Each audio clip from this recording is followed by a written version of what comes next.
Sebelum lanjut nonton video ini, jika kalian suka dengan channel Pegawai Jalanan, silahkan kalian support kami dengan cara subscribe dan klik tanda loncengnya.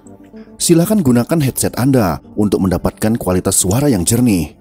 Selamat menonton.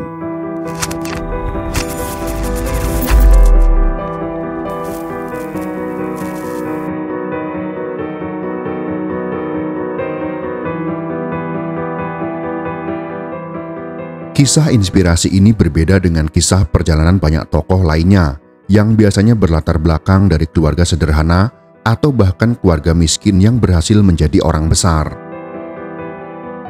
Ini bukan cerita anak petani atau nelayan sederhana yang hidup dalam kekurangan bahkan kesulitan. Kisah ini adalah kisah perjalanan hidup seorang manusia yang tentunya akan mengajarkan kepada kita bahwa anak orang kaya dari keluarga terpandang bisa saja berjuang dan memikirkan untuk kebaikan bangsa dan negara. Tokoh yang dimaksud tersebut adalah Prabowo Subianto Djoyo Hadikusumo.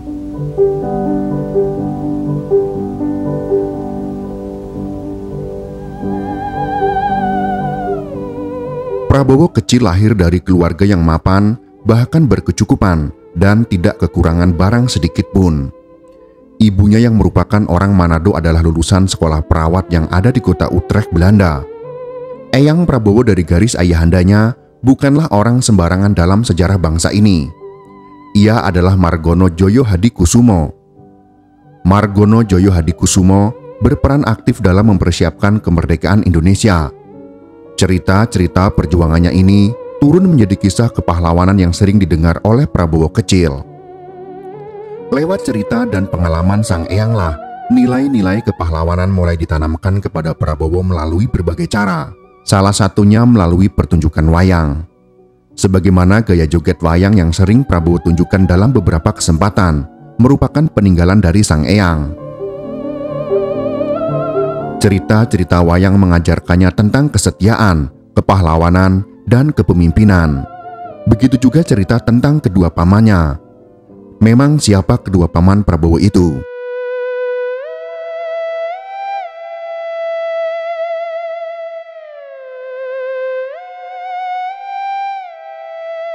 Jika kepahlawanan mengalir kuat dalam denyut darah Prabowo, dua pamannya tersebut gugur dalam pertempuran Lengkong untuk mempertahankan kemerdekaan Indonesia.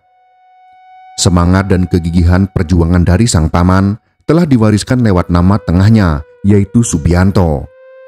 Tidak heran jika jiwa dan kegigihan sang paman terbawa dan terjaga baik saat Prabowo tumbuh di masa anak-anak. Sebagai seorang anak, Prabowo harus meninggalkan Indonesia mengikuti ayahnya. Ayah Prabowo juga adalah seorang tokoh yang disegani dan dihormati. Dia adalah seorang begawan ekonomi Indonesia, yaitu Profesor Sumitro Djoyo Hadikusumo.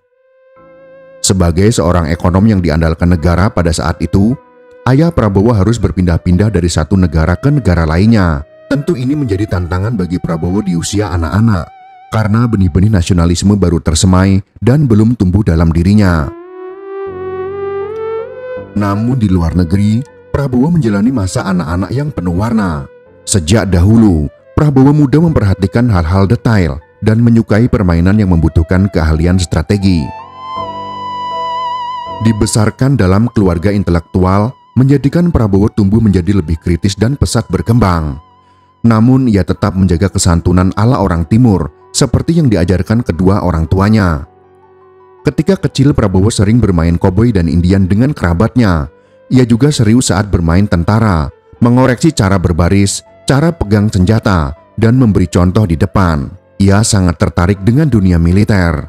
Pernah suatu ketika, Prabowo kecil berkelahi dengan kerabatnya dan dia pun ditonjok oleh kerabatnya tersebut. Namun Prabowo kecil diam saja. Rupa-rupanya ia dididik oleh orang tuanya untuk tidak memukul perempuan. Walaupun demikian, hidup di luar negeri sebagai anak Indonesia tidaklah mudah bagi Prabowo. Tak jarang dia diterpa berbagai cemoohan hanya karena ia warga minoritas. Apakah ini lantas membuatnya menjadi lemah? Ternyata Prabowo malah menjadi semakin tangguh. Rasa nasionalismenya semakin tumbuh. Dia berhasil menyesuaikan diri dan bergaul dengan luas.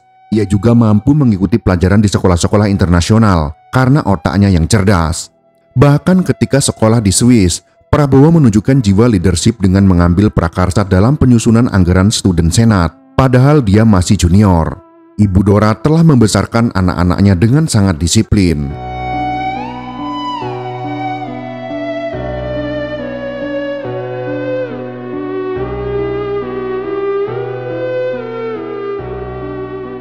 Kabar baik datang saat ayahnya dipanggil pulang untuk menjabat sebagai Menteri Keuangan. Prabowo merasakan semangat menggebu, timbul banyak pertanyaan dalam dirinya. Setelah kembali ke tanah air, Prabowo muda gemar berjalan-jalan, menjelajahi Pulau Jawa. Dari sinilah Prabowo mulai melihat dengan mata kepala sendiri dan menjadi saksi secara langsung kondisi rakyat yang sesungguhnya. Kondisi tanah air tak seindah dalam bayangannya. Ketimpangan sosial begitu terasa di sudut-sudut pelosok. Berkat keluasannya dalam bergaul, Prabowo muda tidak sulit untuk bergaul dengan beberapa aktivis mahasiswa. Salah satu mahasiswa yang peduli dengan kondisi bangsa itu adalah Su Ho-gi. Lewat obrolannya dengan Gi, Prabowo mencoba mewujudkan mimpi atas kegelisahan hatinya dengan membuat sebuah lembaga swadaya masyarakat bernama Lembaga Pembangunan Indonesia yang ia adopsi dari Peace Corps saat berada di Amerika Serikat. Namun apalah daya, di tengah perjalanan, lembaga ini tidak berkembang seperti yang diharapkan. Meskipun demikian, Prabowo tak lantas putus asa. Ia terus mencari jalan lain untuk mewujudkan kecintaannya pada bangsa dan tanah airnya ini.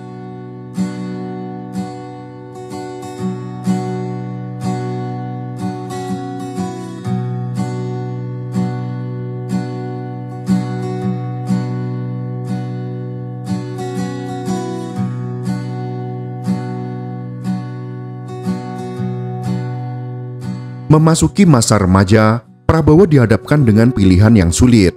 Ia diterima di 2 universitas internasional, namun hatinya tetap melekat pada negerinya. Oleh karena itu, Prabowo memutuskan untuk masuk Akademi Militer Nasional di Magelang. Selain untuk menguatkan rasa nasionalismenya, ia pun ingin melanjutkan mimpi perjuangan sang paman. Penggemblengan keras yang ia terima selama masa pendidikan sebagai taruna justru membentuk keteguhan dalam dirinya. Sosok Kolonel Marinir Purnawirawan Azwar-Syam menjadi teladan sekaligus menginspirasinya untuk menjadi pemimpin yang tegas, disiplin, dan berwibawa, tetapi tetap peduli pada kesejahteraan anak buahnya. Prabowo percaya bahwa seorang pemimpin militer harus berada di garis depan. Sebagai salah satu pemimpin di Kopasanda, ia dikenal dekat dengan para anak buahnya. Saya mengenal Pak Prabowo saat di Akabri. Mungkin saya satu-satunya atasan yang pernah menempelengnya, dan beliau selalu mengingatnya sebagai bagian dari proses pendidikan, kata Kolonel Marinir Purnawirawan Azwar-Syam menceritakan pengalaman ketika mendidik Prabowo. Menurut kesaksian anak buahnya, Prabowo juga selalu memikirkan rakyat kecil. Cita-citanya tidak pernah berubah, yaitu ingin menciptakan Indonesia yang adil dan makmur. Prabowo menjalani profesinya sebagai abdi negara dengan sepenuh hati. Saking penuh perhatiannya pada negara, Prabowo dianggap terlalu fokus pada dunia militer, sehingga terkesan melupakan kehidupan pribadinya.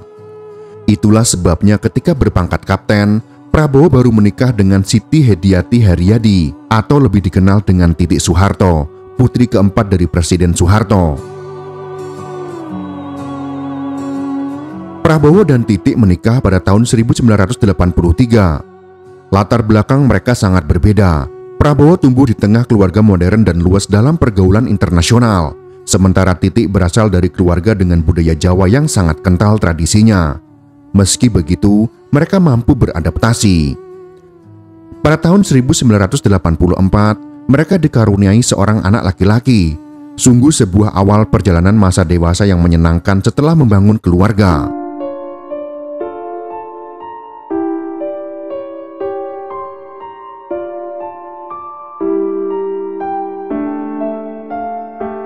Prabowo semakin cemerlang dalam karir militernya. Berbagai posisi dan jabatan penting pernah dia pegang. Dia pun berhasil memimpin beberapa operasi militer. Di sini Prabowo mendapat julukan 08 dari Satuan Anti Teror. Belum lama dilantik sebagai Brigadir Jenderal pada tanggal 8 Desember tahun 1995, Prabowo langsung membawa pasukannya ke Mependuma untuk menyelamatkan sandera. Tidak hanya menyelamatkan para sandera, Prabowo juga memimpin ekspedisi Kopassus yang bekerja sama dengan beberapa lembaga lain untuk menaklukkan gunung tertinggi di dunia. Sungguh sebuah pengalaman yang sangat luar biasa. Namun di tengah karir dan kehidupan yang baru berjalan, Prabowo dipaksa menghadapi pilihan yang sangat berat. Indonesia mengalami pergolakan politik yang memaksa Prabowo terseret dalam pusarannya. Sebuah ujian dan masa-masa terberat bagi Prabowo. Ujian ini menghadapkan Prabowo pada puluhan persilangan pilihan yang sangat berat. Apa yang harus dia putuskan? Kesetiaan kepada atasannya, presidennya, kepada keluarganya, istrinya, kepada bawahan dan pasukannya, kepada negara atau kepada rakyat Indonesia. Mana yang harus dia pilih?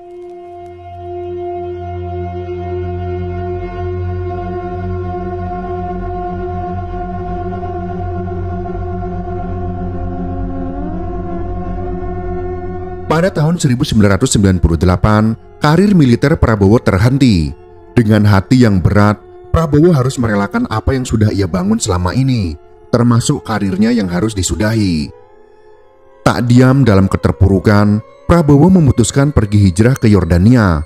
Itu adalah negara tempat tinggal sahabatnya, Pangeran Abdullah, yang mengundang dan menyambut Prabowo layaknya seorang jenderal yang pulang dari medan laga.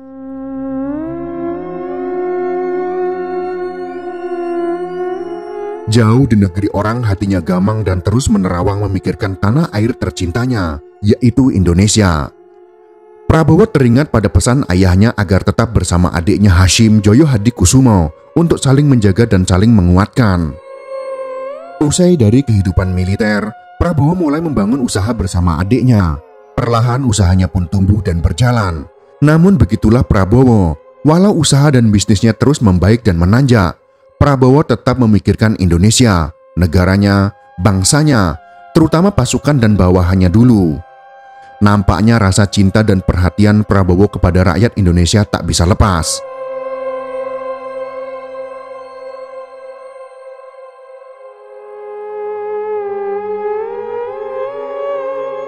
Sampai pada suatu hari, sebuah kabar membuatnya ingin segera kembali ke Indonesia. Sang ayah ternyata jatuh sakit. Namun posisi, kondisi, dan situasi politik saat itu membuat kepulangan Prabowo tidaklah mudah. Segala upaya dilakukan agar dia dapat pulang dan menjejakkan kakinya kembali di tanah air yang ia cintai. Orang yang membantu kepulangan Pak Prabowo kembali ke Indonesia memang Pak Taufik Kemas yang berkomunikasi dengan Pak Prabowo dan disampaikan waktu Bu Mega menjadi wakil presiden. Dan saat itu presidennya adalah almarhum Gus Dur. Kata Andre Rosiade menjelaskan, perjalanan panjang seorang Prabowo yang begitu besar keinginannya membantu rakyat serta memajukan bangsa dan negara adalah sebuah mimpi besar yang masih gelap ujungnya dan tidaklah mudah. Prabowo yang hanya ingin kembali ke tanah airnya juga ternyata menghadapi begitu banyak kesulitan. Namun atas kesaksian baik beberapa tokoh bangsa terhadap Prabowo, akhirnya Prabowo berhasil pulang kembali ke tanah air pada awal tahun 2000. Sayangnya tak lama setelah itu, pada tahun 2001, ayahandanya, Pak Sumitro Joyo Hadikusumo, meninggal dunia di usia 81 tahun. Saat itu menjadi tahun-tahun yang sangat berat bagi seorang Prabowo Subianto. Ujian demi ujian datang menghadang silih berganti. Namun Prabowo tetap tegar dan pantang menyerah pada mimpi dan cita-citanya, yakni berbakti kepada negeri dan turun membantu meringankan beban rakyat.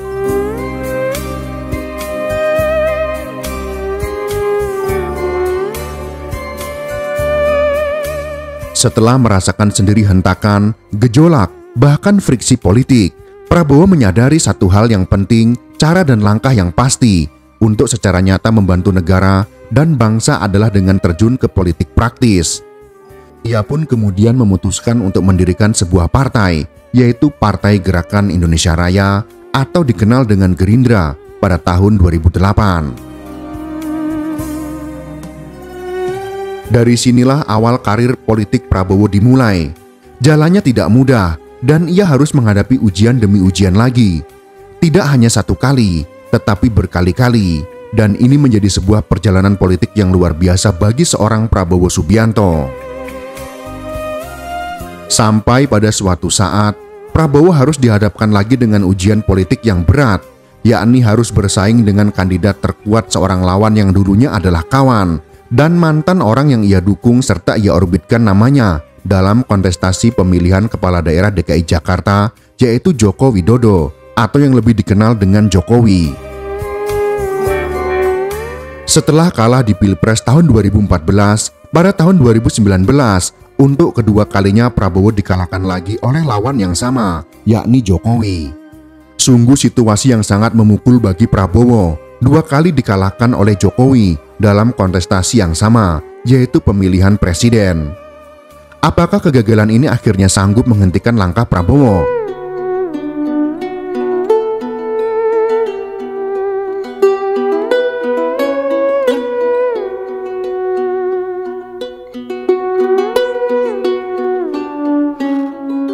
Pada suatu hari di stasiun MRT Lebak Bulus, Prabowo meringankan kakinya untuk bertatap muka langsung dengan Jokowi, pesaing terkuatnya dalam 2 kali Pilpres.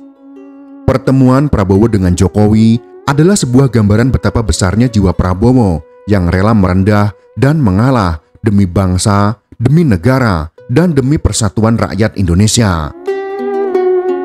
Lantas Prabowo menyadari bahwa membantu dan memajukan rakyat Indonesia tidak harus selalu dengan cara menjadi pemimpin tertinggi. Baginya keutuhan bangsa lebih penting di atas kepentingan golongan. Ia pun menerima tawaran rekonsiliasi dari Jokowi. Itulah kiranya yang membuat Prabowo menerima jabatan sebagai Menteri Pertahanan Republik Indonesia dalam pemerintahan Presiden Jokowi. Padahal ketika itu rakyat sedang terpolarisasi, terbelah, dan ini berbahaya bagi persatuan dan kesatuan bangsa dalam menghadapi ancaman-ancaman yang semakin meningkat. Bahkan ancaman tersebut langsung terbukti terjadi. Pada akhir tahun 2019, dunia dihebohkan dengan munculnya pandemi COVID-19 yang membunuh jutaan manusia dan menghancurkan ekonomi di berbagai negara. Tapi syukurnya Indonesia mampu melewati wabah tersebut dan ekonomi pun dapat terselamatkan. Hal ini bisa terjadi salah satunya adalah karena dua kekuatan, yaitu Prabowo dan Jokowi bersatu, bahu-membahu dalam menangani wabah menular tersebut.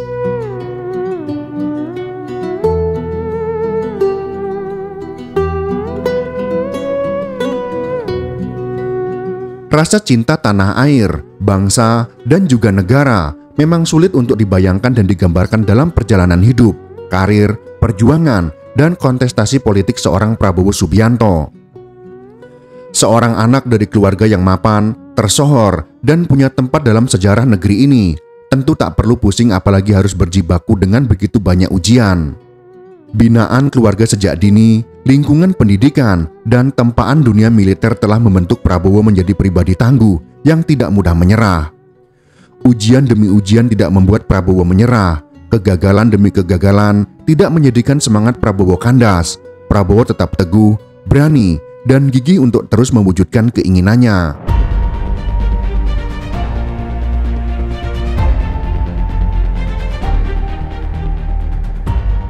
Didorong oleh rasa cinta kepada tanah air agar dapat membantu rakyat dan memajukan bangsa. Pada tahun 2024, sebuah kisah dan babak baru perjalanan politik Prabowo bermula bersama putra sulung Jokowi, yaitu Gibran Rakabuming Raka. Prabowo mengusung sebuah gagasan yang begitu sederhana, namun itu sangat mulia, yakni ingin memberikan makanan bergizi secara cuma-cuma kepada anak-anak Indonesia. Gagasan ini akhirnya didukung mayoritas rakyat Indonesia. Hal ini juga yang membawa Prabowo dan Gibran terpilih menjadi pasangan Presiden dan Wakil Presiden Republik Indonesia tahun 2024 sampai tahun 2029. Kita tentunya berharap dan mendoakan agar Presiden ke-8 Republik Indonesia, yaitu Presiden Prabowo Subianto, dapat menjalankan tugasnya sebagai kepala negara dan kepala pemerintahan, serta bisa membawa Indonesia menuju kemakmuran yang dicita-citakan. Itulah sekelumit kisah tentang sang pejuang Prabowo Subianto dalam mencapai cita-citanya. Semoga kisah ini bermanfaat untuk kita semua. Jika kalian suka dengan video ini, silakan berikan jempol ke atas. Dan jika kalian menganggap video ini bermanfaat, maka bagikanlah untuk teman-teman Anda yang lain. Terima kasih sudah menonton.